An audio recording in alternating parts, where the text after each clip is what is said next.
Welcome to the Nourishment Mindset Podcast, your guide to good food, good health, and a good life. And now, here's your host, Nutrition Network advisor, and author of The Nourishment Mindset, Dixie Huey.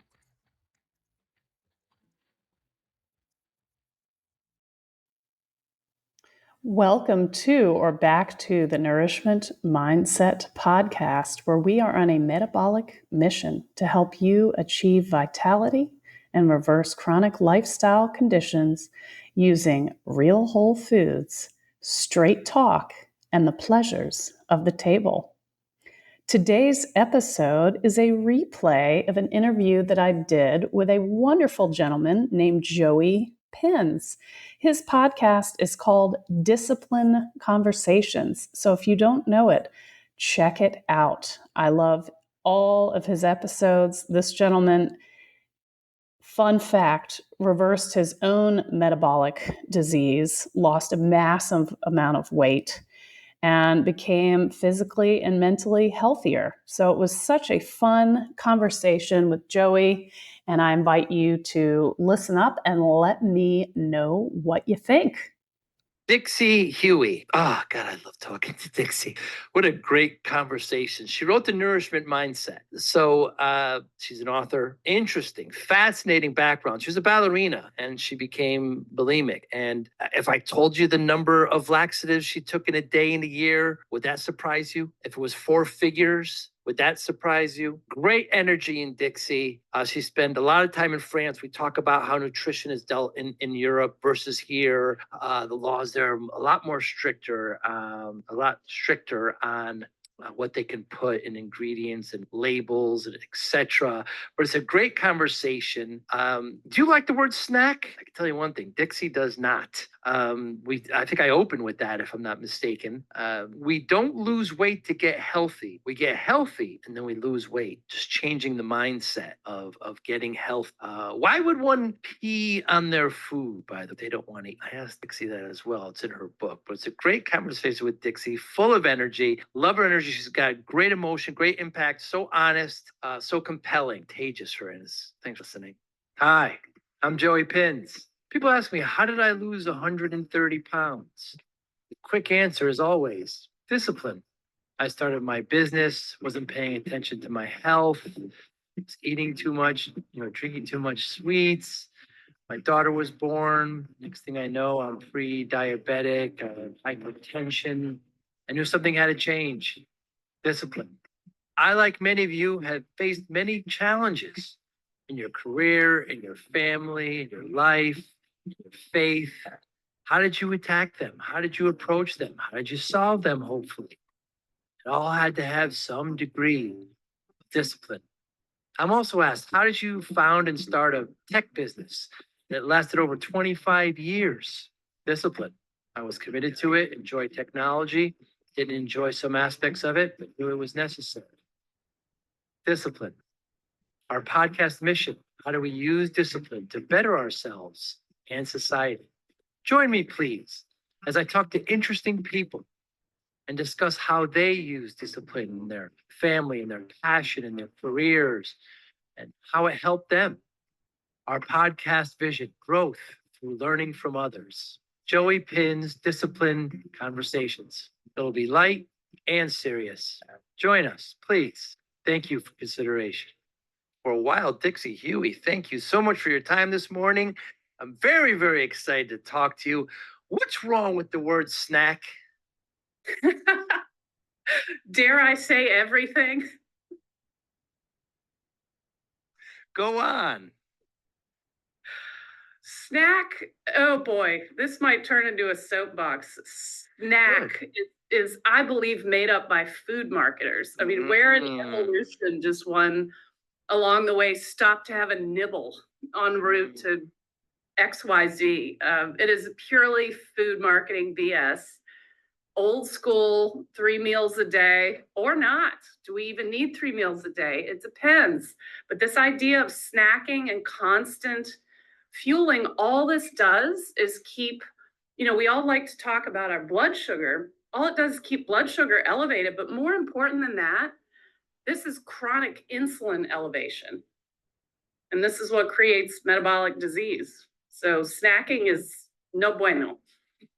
And I see like packages with, snack size and yeah, the system is just geared to. Oh, and then you look at the ingredients of some of these, Dixie. It's absolutely incredible. Now, why should we, if we get some of these snacks there and they shouldn't be in the house, why should we pee on them?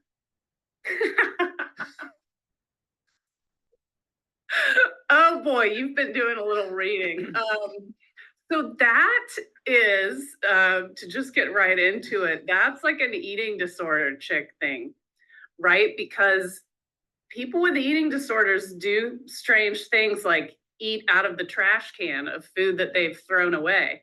So my joke about peeing on the stuff you throw away, because you could go back into the trash can, but if you were to dump pee on the cake that you didn't want to finish, you probably wouldn't eat it. So it's kind of a know thyself. Yeah, urination is that the limiting, it's going to really make a big difference there. I could see that. Right. Not so good for the palate. So, I mean, I want to talk about, your great book, of course, and your journey. But I think for context, I mean, you were a ballerina, and I mean, I don't want to take too much away from this, but 96 laxatives a day, Dixie? I know. Isn't that incredible? It really speaks to nature and the human body's design to persevere. You can really, you can only imagine. And that just wasn't one dalliance with 96 laxatives one time. That was over a long period of time. Right. So pretty crazy. But bulimia, I think Yeah, that's what I call it. I kind of like to tell it like it is, an attempt to be funny. I mean, there's really nothing funny about eating disorders, but I could not pull the vomit trigger. Couldn't do it. I had to get creative and swallow a bunch of laxatives. If I had only known that only sort of expels about 15-20% of calories, I would have maybe not wasted my time or been a thief stealing them, because it gets kind of expensive when you're 15 and don't have a job to, your parents are going to notice the money missing. So I had to turn to being a thief. Oh my goodness. Like any addict. Yes, precisely. But most addicts, they're at least doing something. Now, I'm not going to say cool, and I don't mean to make fun of drug addiction, but at least they are feeling good while they're doing their drug of choice. You don't feel good when you're swallowing and then suffering the effects of 4 packs of laxatives. There's no fun part, I guess, other than the weight loss on the scale, the high of the low number, if you will. And so what was the moment there, Dixie, that you said, okay, this is just enough?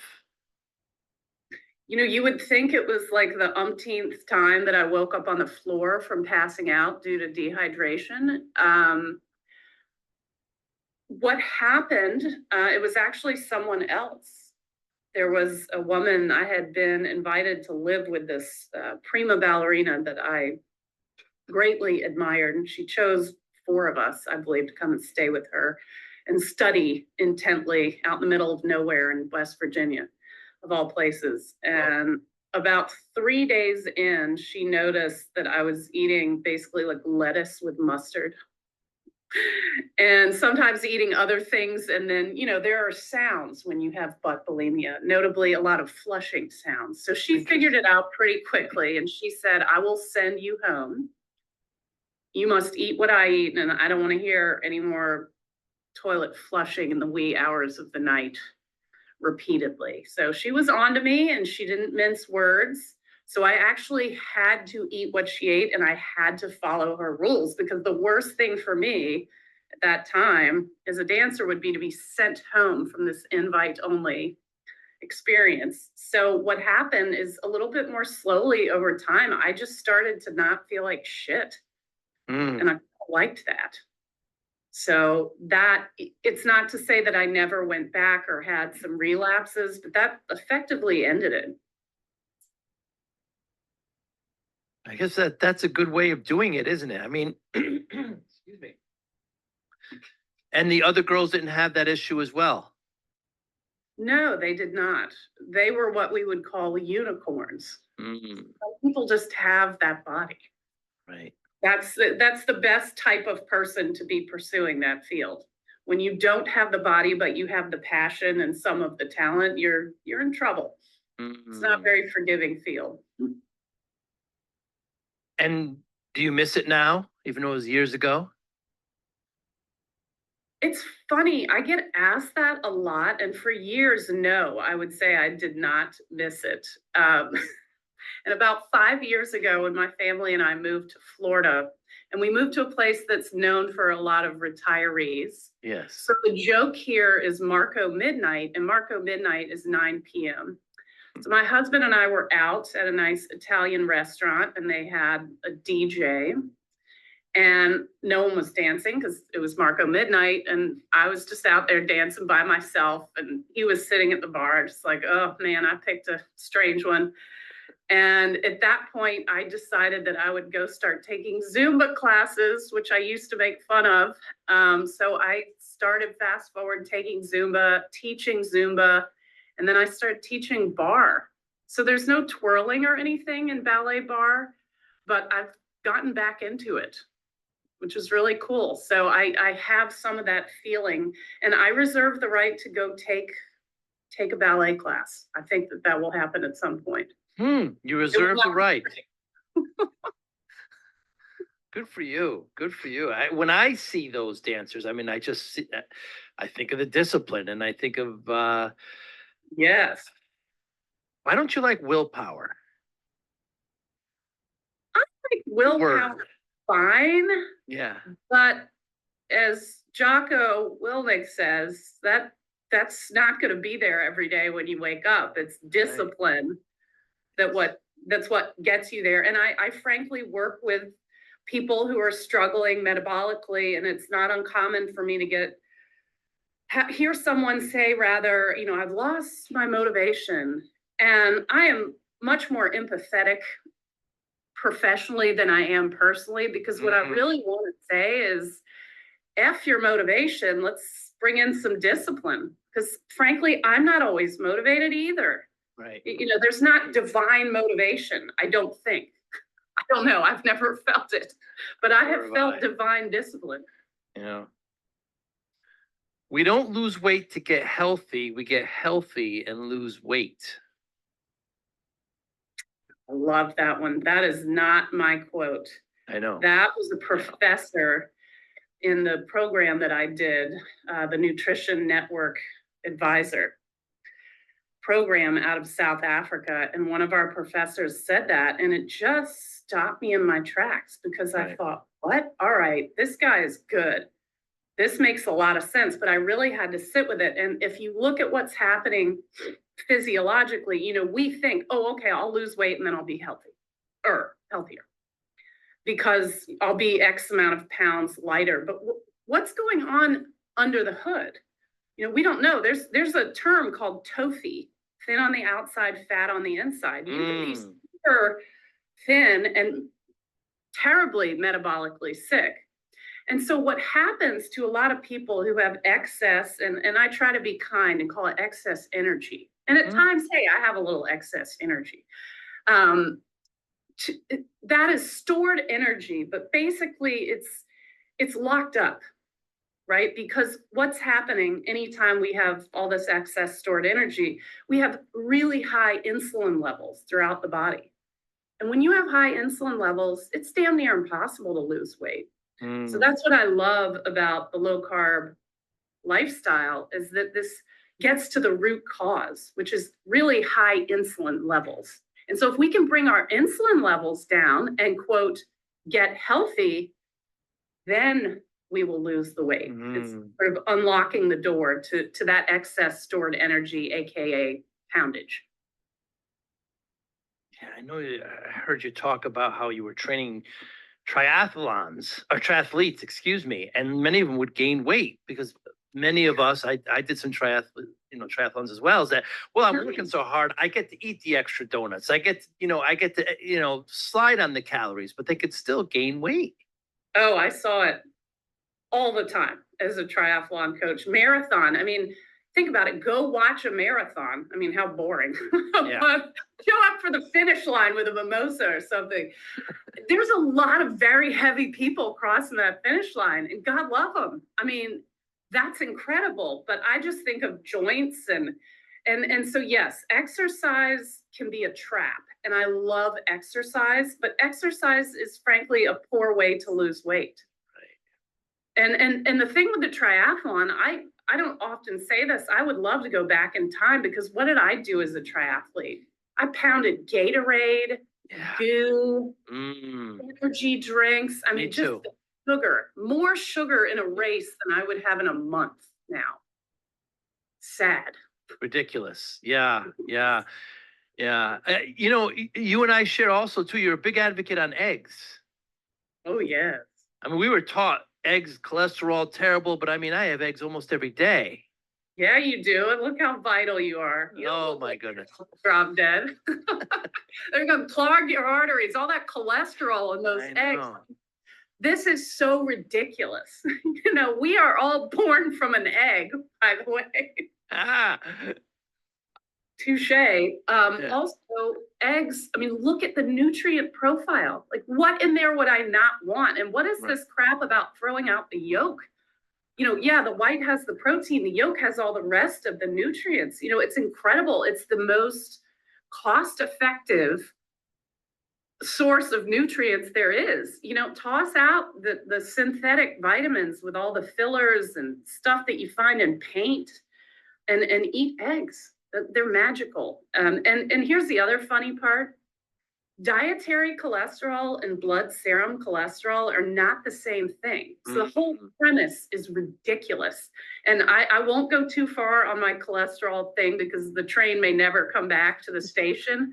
But I will say that there is an inverse relationship between all-cause mortality and cholesterol.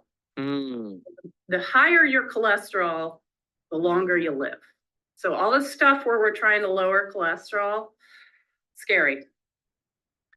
You talk a lot about being in France and how the lifestyle is so different. I spent a decent amount of time in Italy, and I remember I brought my friends there. This is, 20 years ago, and at my uncle's place, and he takes the eggs out of the cupboard to make some eggs for us. And my friends are like, there's going to be beaks in there. I said, these eggs just came from the farm. They weren't shipped in houses and refrigerated. This is farm to fresh. It's just a very different experience.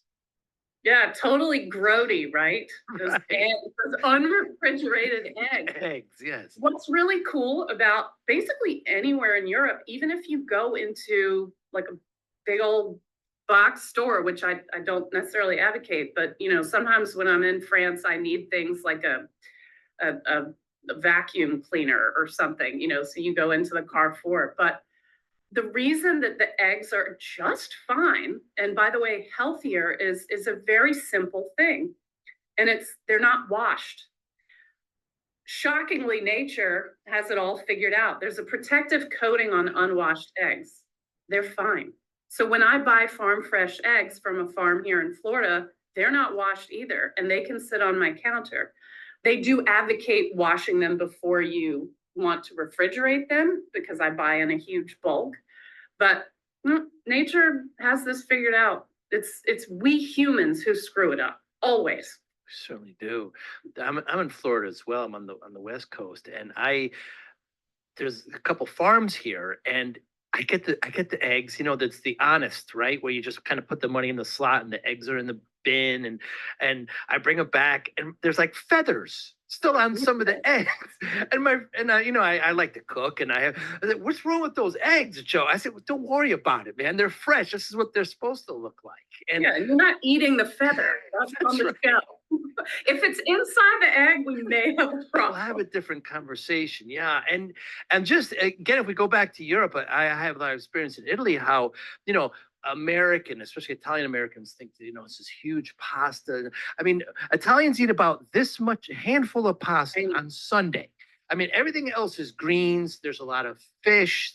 Everything's extra virgin olive oil. Excuse me, there's a lot of citrus in southern Italy. The Mediterranean diet is very different from what Americans perceive as chicken parmesan or these kinds of heavy kind of foods. I'm getting a little passionate here, Dixie. Well, because it's true. I mean, Yeah.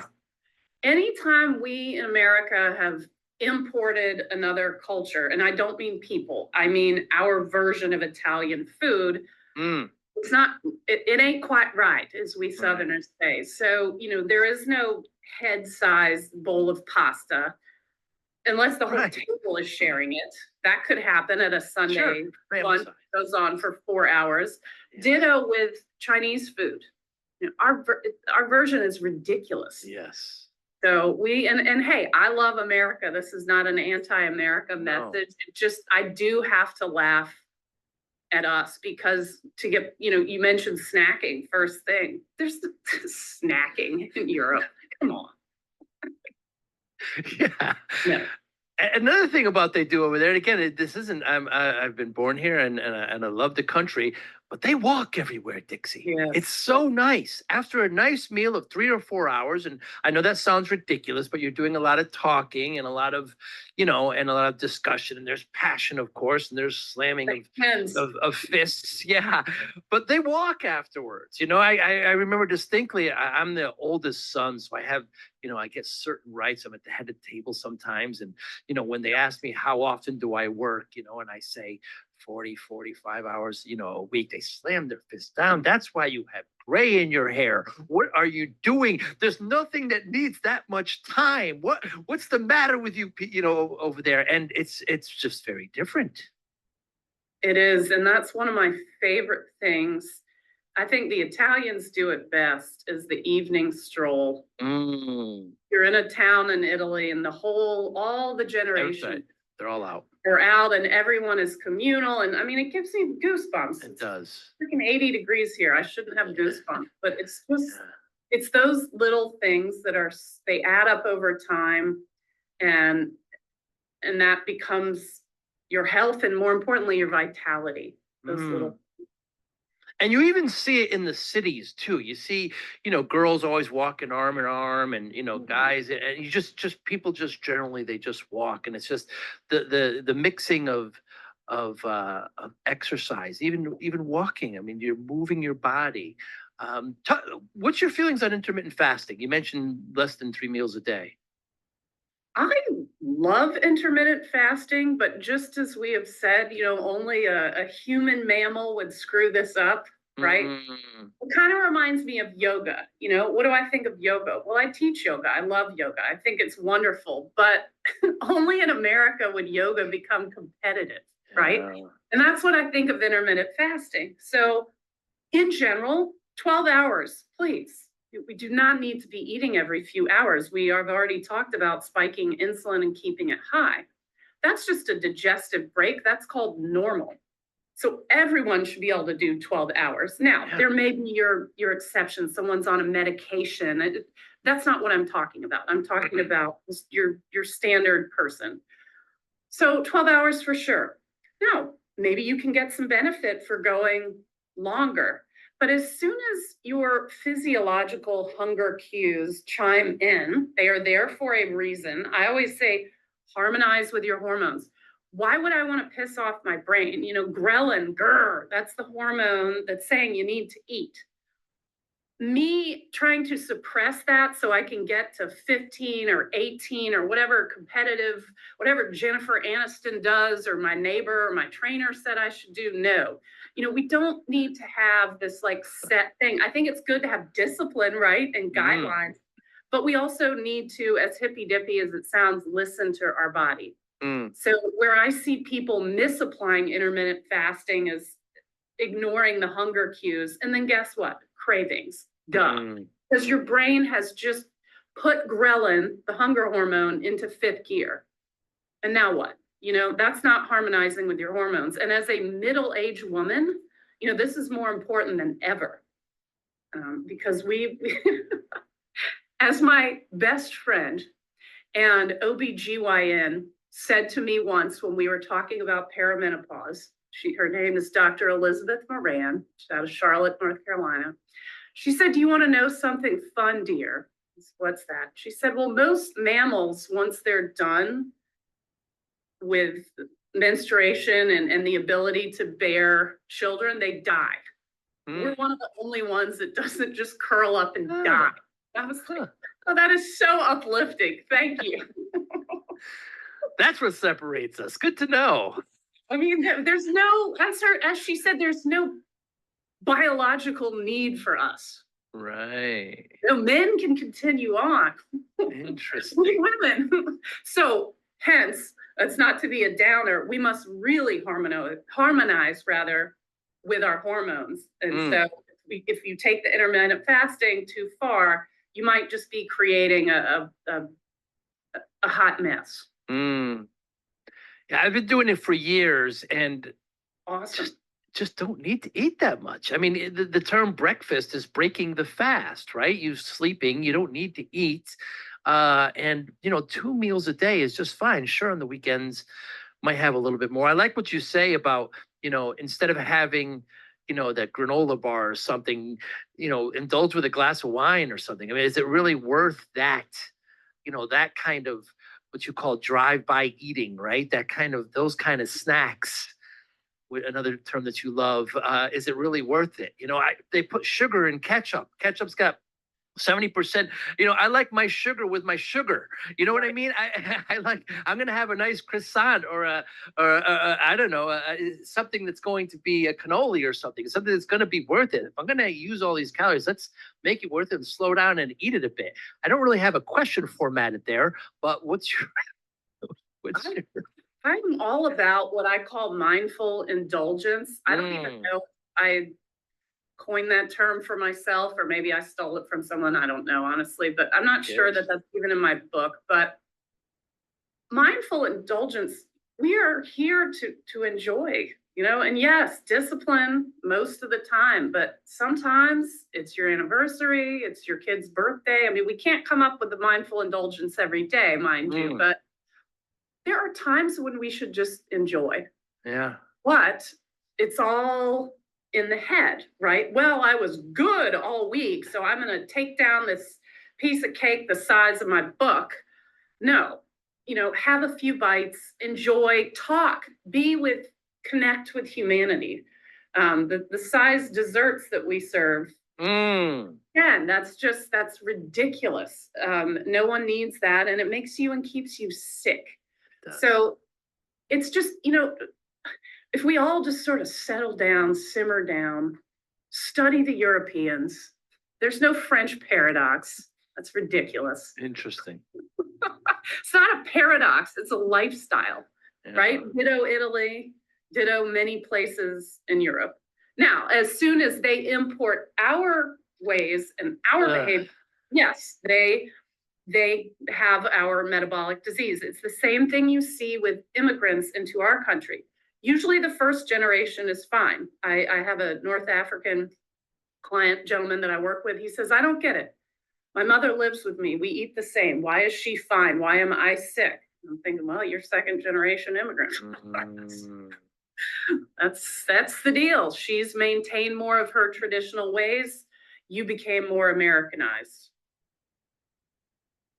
Just unhealthy food is so inexpensive and so readily available. I mean, wherever you go, it's everywhere. And so your book, The Nourishment Mindset, you mentioned doing a pantry sweep.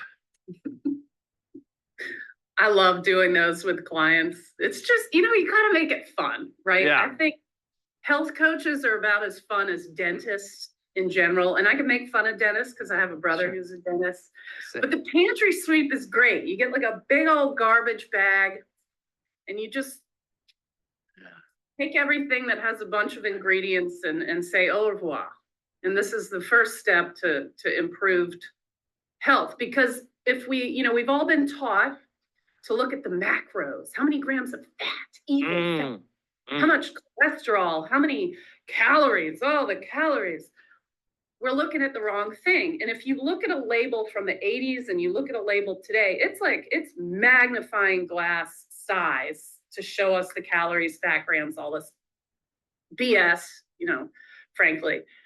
Look at the ingredients. They're really small now because who making this stuff wants you to actually look at that label and then go, what is monosodium glutamate? Well, we're just not going to call it that. We've got like 83 names for that. We'll make it sound something. Well, yeah, let's put the word soy in there. Soy's good, right? So anything with all of these unpronounceable, unrecognizable ingredients, it's got to go. It ain't food. It's poison. And it'll say modified, genetically modified, right? It'll say GMO on it. I mean, I read so many ingredients, and let's spend a moment, Dixie, on seed oils and canola. I mean, if anybody saw how those were processed, you would not eat. You wouldn't come close to them. Yeah, it's funny because it used to be pretty easy to find like these old manufacturer videos where they're very proud of how they turn black sludge into beautiful yellow, clear, heart healthy oil. There's the air quotes if you're just listening. It is scary. The origin of these oils that are now, it's the vast majority of fat consumed in America. I want to say, and I am never known for having like a great memory for facts and figures. I want to say it's close to 80% of the dietary fat consumed is made of seed oils, most notably soybean oil, which to me is the worst of the worst. But they were chemical solvents. And then, fast forward, boring story, became heart healthy oils. And so they are bleached, they are deodorized. I hope we wouldn't eat bleach. That was a joke a few years ago. And it was COVID, yeah. Bleaching and deodorizing your food, and then we humans are worried about the eggs that came out of your family. But we'll eat that stuff all day. Make it make sense, Joey. Please make it make sense. So the only oils that I look for are virgin, olive, and occasionally avocado. Would you add anything else to that? Any other oils? To me, keep it simple. Yeah. I think coconut oil is great. Preferably organic. That's not for everyone. I get it. You've got to, I'd rather someone eat traditional beef if they can't afford grass-fed beef than eat chemical shitstorms. But coconut oil's great too. The nice thing about coconut oil is it can withstand a higher temperature. So with like the olive oil, you just want to watch the smoke point. But oh my gosh, who doesn't love olive oil? I remember the first time I tried it, I was 16. I was in Italy. It's like, what is this golden delight? And oh my gosh, it's like, there's no like tablespoon drizzled. Oh no. It is incredible. That is my favorite thing about Italy is just the love affair with this golden delicacy. Yeah, Southern Italy is just full of. I cook everything with olive oil. All my friends, why don't you use butter? In Northern Italy, it's got more dairy, more cows. They use a lot of butter.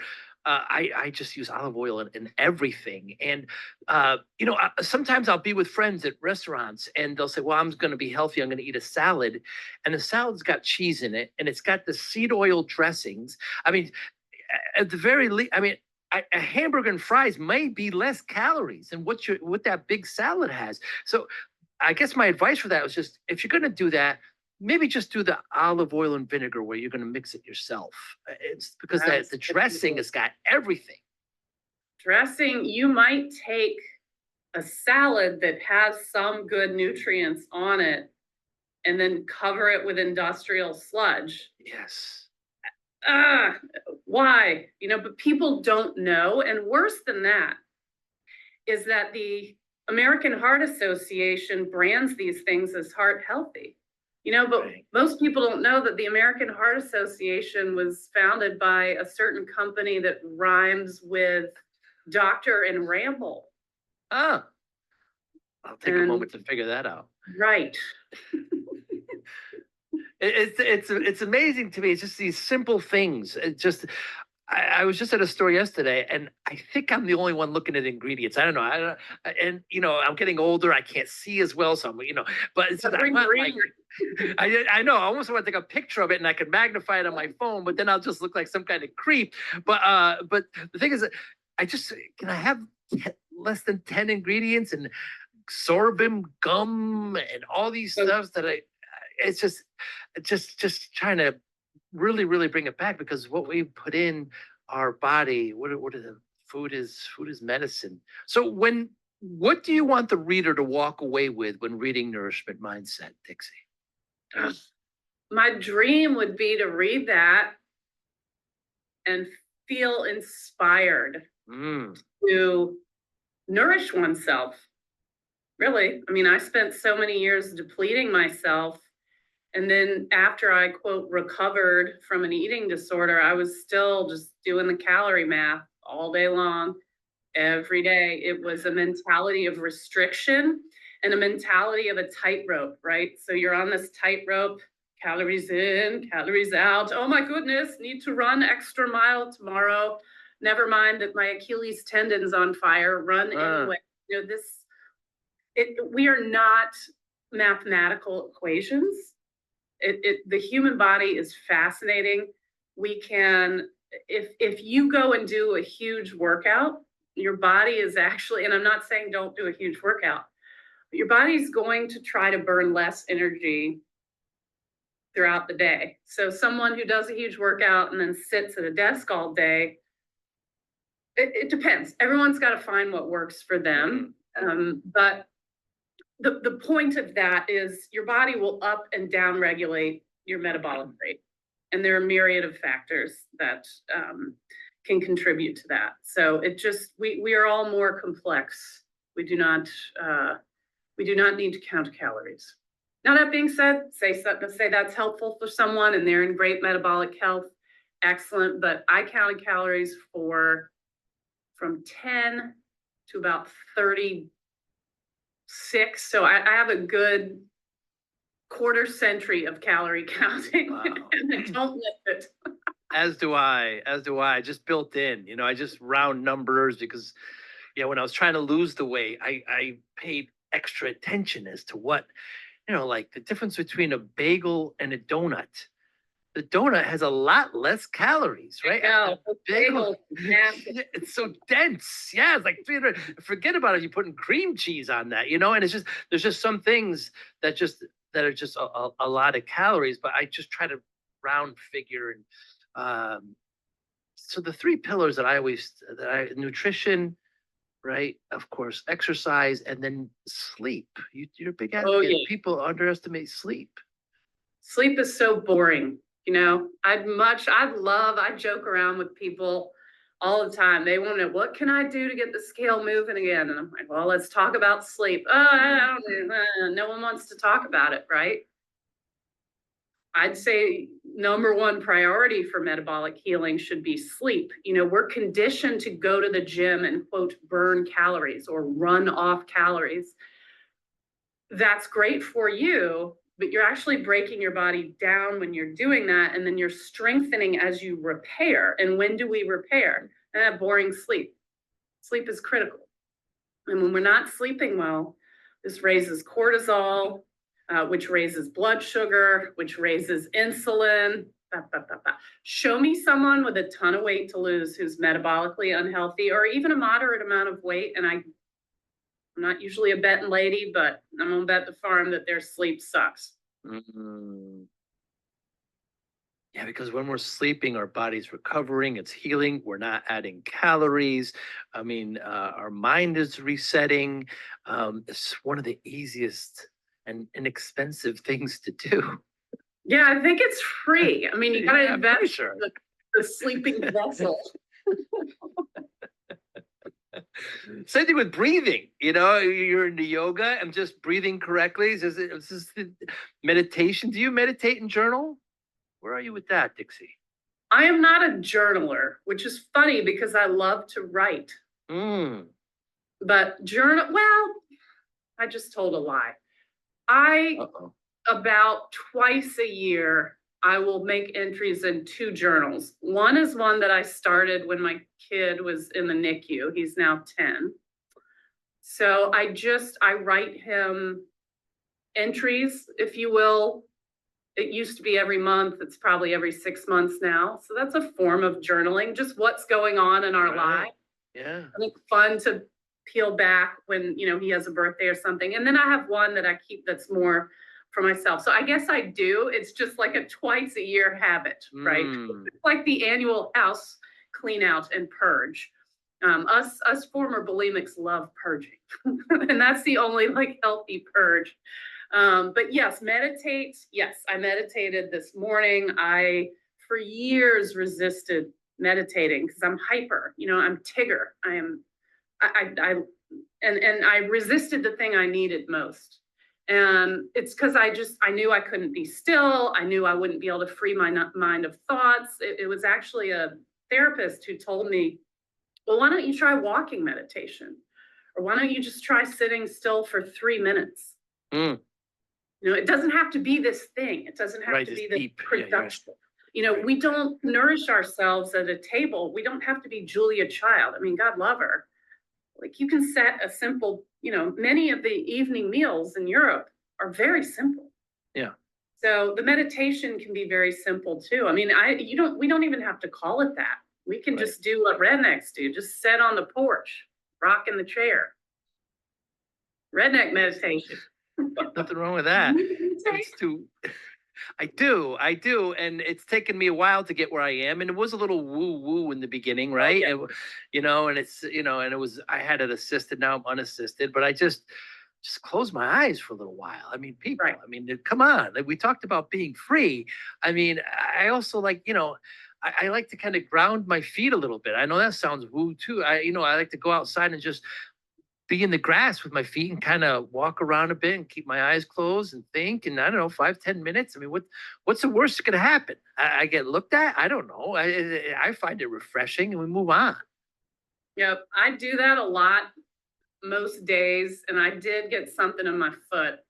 Oh. But that's one time after at least 5 years of living where I live, barefoot every day, walking the dog twice a day. I know the neighbors think I'm weird and I am weird, so it's fine.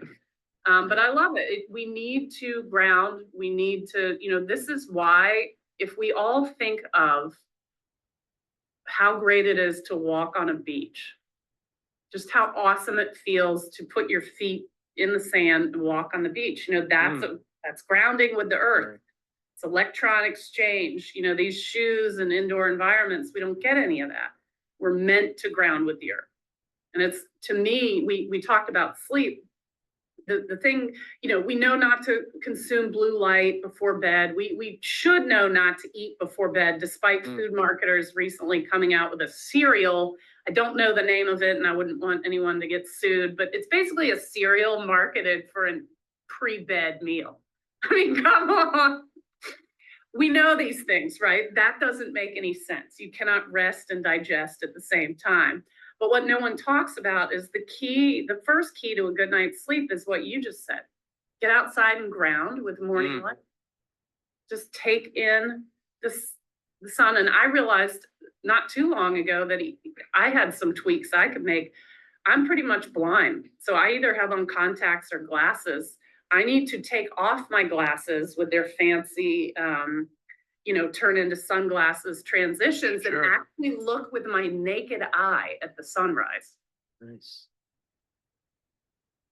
Some of these simple things, Dixie.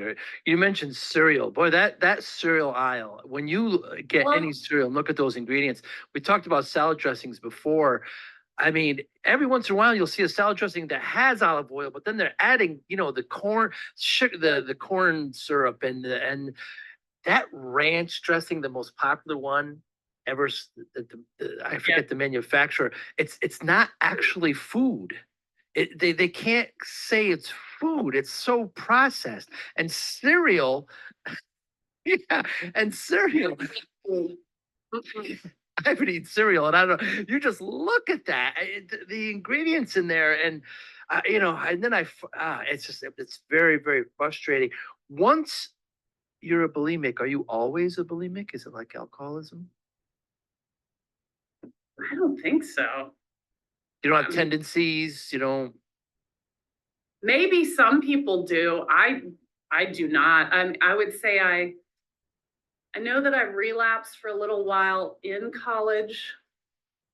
I think when I was a 20-something living in San Francisco, 1 or 2 times I took, at the time my tolerance had gone down, so I only needed to take a handful of laxatives. Good for you. A lot cheaper then. I didn't have to steal them because I was making money. But I mean, it's been 20 years. So I'm very grateful for that, right? But I firmly believe that it's from nourishing my brain. That those behaviors are, in my opinion, there's some obsessive compulsive stuff there, but it's really a cry for nourishment. Right. When you begin your first diet at age 10 and you're supposed to be growing, lucky I wasn't stunted rather. You're just, again, we always talk about calories. We need to start counting nutrients, right? Because when you look at this through the lens of nutrients and nutrient deficiencies, all of a sudden we're playing a different game here.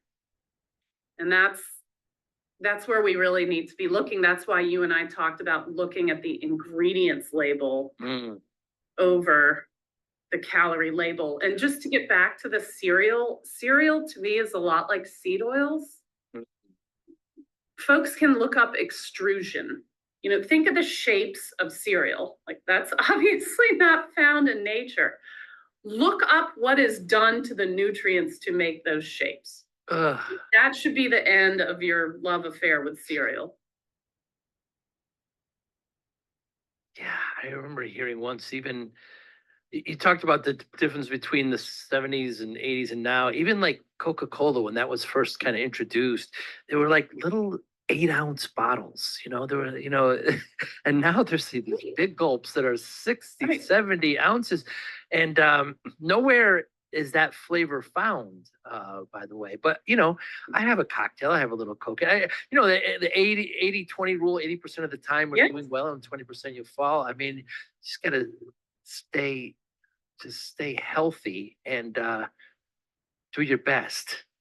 Yes. And I should say, I think some people think, oh, you're a health coach. I do not live on health coach hill. I do prioritize with discipline a lot of health promoting behaviors. But as I've said before, on a boating Sunday, there's a favorite restaurant we boat into. I freaking love gator bites. I know what those are fried in. Cool. Yeah. But I'm going to have a few gator bites, a couple glasses of Sauvignon Blanc, and get my sunshine. Good for you. And I'm going to have a good time, and I'm not going to worry about it. I do. So it's really what you just said. It's coming up with a balance. We cannot, you can develop another type of eating disorder. I'm forgetting the name of it, but basically where like you're afraid of food because you know too much about the ingredients, right? And again, only a human mammal could do this. But it's balance. We gotta, the same gal that I mentioned that told me that, basically post-menopausal women have no evolutionary benefit or thing to offer. She says it really well. Just get a B. Just get a B or a B plus. Be a B wife and a B mom. Yeah. B workout person and a B nutrition, and you're going to be great, because if you strive for all A's and everything, no one's going to want to hang around you. So you're going to have an F in terms of your community and your friendships, because you're going to be totally obnoxious. I love that, right? It's okay. You don't have to be a perfect honor roll student in every place in your life. I like that a lot. Yeah, speaking of balance, so I started my business. I'm in the tech field, as you mentioned before. in the 90s. So I was in my 20s and I was working way too hard, 14-hour days, getting all my Italian relatives upset with me, of course. And there was no balance. There was lots of pizza. There was lots of soda. There was lots, before I know it, I'm up to 340 pounds. And, your body does such a good job at just adapting. And to this day, I see pictures of myself and I'll see my buddies and slap them in the shoulder and say, why didn't you tell me I was fat? Like kind of pushing it off. And so the doctor said to me, if I don't lose the weight, I'm not going to see my daughter graduate. My oldest was just born. So, I'm punching the steering wheel on the way home. And, I got myself here. It's not about me anymore. I have this family. So I spent the next 6-7 months, dropped, a lot of weight and kept it off. There's another problem with the American diet is that losing the weight is like a finish line. We see like the percentages of 90% that people just gain the weight back, but you can't look at it as a finishing line. You got to change the way you do everything. And people ask me, how, Dixie? Like there's some quick answer. Everybody wants these quick answers. When you tell them things like sleep and you tell them these kinds of things, they want, quick things that they could do. But my answer, of course, was discipline, and we've alluded talking about it through the whole conversation. I wonder how discipline plays a role in your life, Dixie Huey. I love the word. I was raised by a mom that's basically her middle name. Really?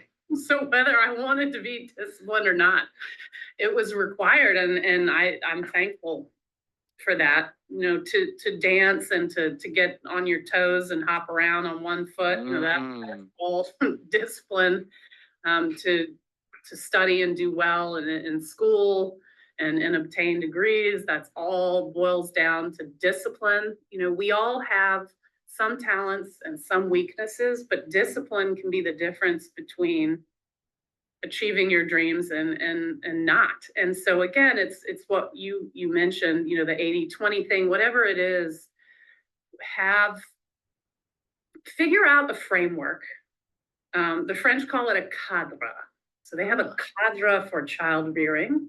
The kid has a lot of autonomy within the framework, but you do not go outside of the framework.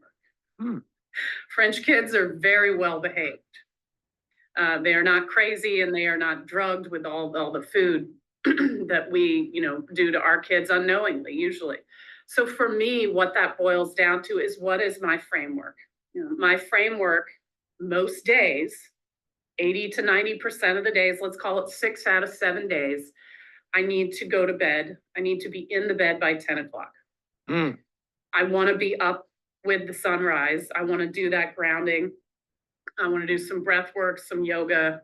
I want to cuddle with my giant dog. No. He's a major part of my vitality. I love my Newfoundland. And start the day mindfully, right? And so throughout the day, I won't bore people with the details, but there's going to be movement, whether that's a walk, teaching a fitness class, or even doing what I did yesterday, a really ass-kicking workout. I don't do that every day. But some days of the week need to be really uncomfortable. Holding a plank, for example, to failure, which, your muscles get shaky and then you fall on the mat. That's good for us. Then we build back up. And of course, prioritizing nourishing foods. That to me, that's every day. I don't take a break from that. That doesn't mean, I love to cook risotto on certain Sundays. It's just kind of a habit I've gotten into. Evil carbohydrates. I've got homemade bone broth in there. We just freaking love it. It's delicious. So again, it's not on this tightrope, but it's a framework. So there will be light, there will be movement. I prefer to work outside. So I'm really into fresh air. Most importantly, like spending time with my family, sitting down at the dinner table, like that is a cherished thing for me. Just sitting at the table. And that's how I like to end every day. So I guess it's boring, but that's what I want my day to look like. And notably, I'm the least informed about cool, apparently Taylor Swift's album came out and all my colleagues were talking about it. Like, I don't know Yeah. one of her songs. I know she's amazing. Like, Sure. the point is, I don't consume television. I might watch a series or something, but like, people tell me they don't have time to do X or Y. And I always say, well, how much TV are you consuming? That's just that's not part of my thing. So and we have to be careful with TV too, because a lot of what's on there, whatever you put in your mind, is also part of vitality, right? So we turn on the news or read the news, it is just a blast of negativity all day long. It's designed that way. I worked in PR for 20 years. Like, we want eyeballs, we want earballs. That's how you keep attention, is fear and destruction, and it's toxic. So we have to think about what we feed our brains too. I find that many, especially Americans, get stuck on focusing on things they can't control. So yeah, like watching the news and things like this, it can get frustrating. I also like what you said about being uncomfortable. Sometimes I think people have this idea that everything they put in their mouth has to be a party. Everything's got to be, you know what I mean?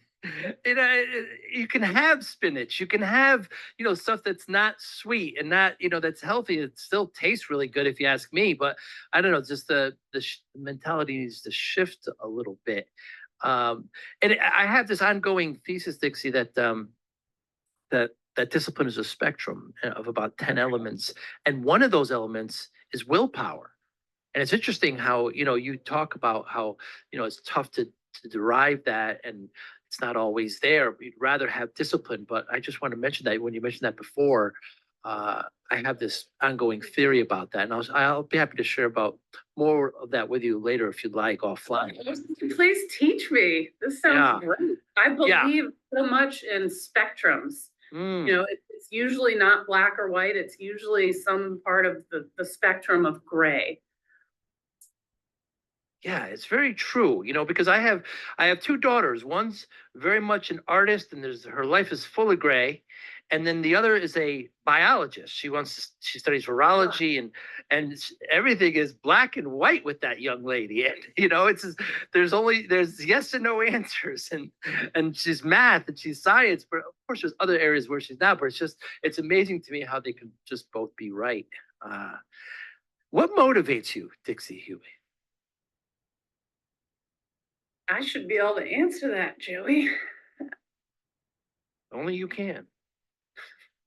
I mean, I can look back in my life and say that, I was very motivated as a child to be a professional dancer. I was motivated as a young person to achieve, I think that's that Protestant work ethic, and get degrees and climb corporate ladders and all that stuff. But now it's a lot more woo-woo, as you would say, I think. Ever since, and I wouldn't say it's necessarily, I'm not going to say it's my son. It was this corner that I turned, but that's certainly bringing a life into this planet will change you. It's supposed to change you, but it really is to enjoy the moments of each day. That doesn't mean that every moment of each day is enjoyable. I can have a blowtorch day. I do have blowtorch days. I have hard days. I have days where I'm just mad, but not the entire day. So really, I guess what motivates me is trying to cultivate presence and just sort of just being and letting life unfold in all of its twists, turns, challenges. I think when you get to, when you're in your 20s, it's a little bit different. There's a lot of striving, a lot of reaching. And here in my mid 40s, my family and I have had things that happened that, we thought were disastrous that turned out to be gifts. So again, as woo-woo as it sounds, just, being fully present, living in the moment, being vital, and contributing and just, I don't know, appreciating each day. It's not a really inspired answer. No, it's a great answer. Yeah. Cultivating presence. Your approach to your nourishment mindset, your book, is it more art than science? Ooh, it's definitely both, because the science part is the nutrient richness, right? That's your biology daughter's. Yes. It either is nutritious or it's not. It's not. The gray part, your artist daughter, is what I call the pleasures of the table, right? So if we're that like health coach hill dietitian type, that's the nutrients. But to me, the missing piece of the metabolic puzzle is the pleasure of the table. And that's what I learned in the wine industry, particularly in Europe. It's what you said. It's sitting down for 3 or 4 hours, sipping wine, banging hands on the table, letting the conversation go in all different directions. I mean, you want to talk about cultivating presence. Like, you're just there, you're in the moment. It's magical, right? And you're nourishing yourself. So every night doesn't need to be a dinner party, but to me, that's what really separates us as humans, right? Our unbelievable ability to just screw everything up when it comes to food, but also our ability to turn that around and sit down at a table and commune. Because that's, we've talked about the sleep and the movement, the nutrients and but when you look at, say, it's popular to talk about the blue zones, right? And I won't go into what's the issues I have with the way it was studied, but the huge takeaway for me of the blue zones is the aspect of community. And when we're lonely, we're not healthy. Right. So it's that the nourishment mindset is about enjoying those moments at the table and really trying to cultivate tableside leisure, because food for a lot of people has become a source of fear, anxiety, negative things. It should be the most joyful aspect of our day. How do you measure success, Dixie? Ooh, it used to be with degrees and dollars, Joey. Right, yes. And now? Now it's freedom. Yeah. Am I pursuing the things that bring me joy? And that can include hard work. But am I living a life that I will look back on and say, I'm really glad I did it that way? Freedom and integrity. How about you? And perhaps impact for you. Yeah, why not? Because with the book and what you want people to come away with it, if I may be so bold as to suggest that. I would love to, that's the thing when you ask, and thank you again for, what do I want people to walk away? I want them to feel happy about the future and to know that if, food can be a source and should be a source of pleasure, and that you can feel better. I mean, that's the beauty of this whole thing, eating. So there will always be, as long as we're living, another meal. So even if this meal was not maybe one that you're that happy about, there's another one that you can be. So you can always take a step forward on your health path. And to me, that's great. It's not a binary thing. We can always be walking towards better health. Well, Dixie, you've impacted me, that's for sure. And I know that we've gone back and forth scheduling this. I'm so glad we talked. Anybody listening, how can they get in touch with you? Thank you for asking. Well, I think the best place to go is, Favor Fat, FAVOR, FAT. And yes, that's the name of my company. I like to rebel, and we were all told to avoid fat. So favorfat.substack.com. So that is where one, if they're interested, can sample my podcast, The Nourishment Mindset. There are links to all the social and all the things. There's even a link to my book, which can be purchased on Amazon or on my website, favorfat.com. That's for those who might like a signed copy. I've had an interesting amount, a surprising amount of people that have sent my book to a friend or loved one and had me inscribe a hopeful or inspiring message. And it touches my heart every time. And I will say, I've had people, particularly in my local community, come up to me. It tends to be in a fitness class that said, I read your book. My A1C is down a percent, and I don't have to take X anymore. It's like, and just the lightness in the way they're carrying themselves, and they're proud of themselves, because guess what? They did that. They took the information, they made the changes, and now they're feeling better. And that's kind of that message of, I guess, hope and inspiration. So that's why I wrote the book. Certainly not for dollars. No.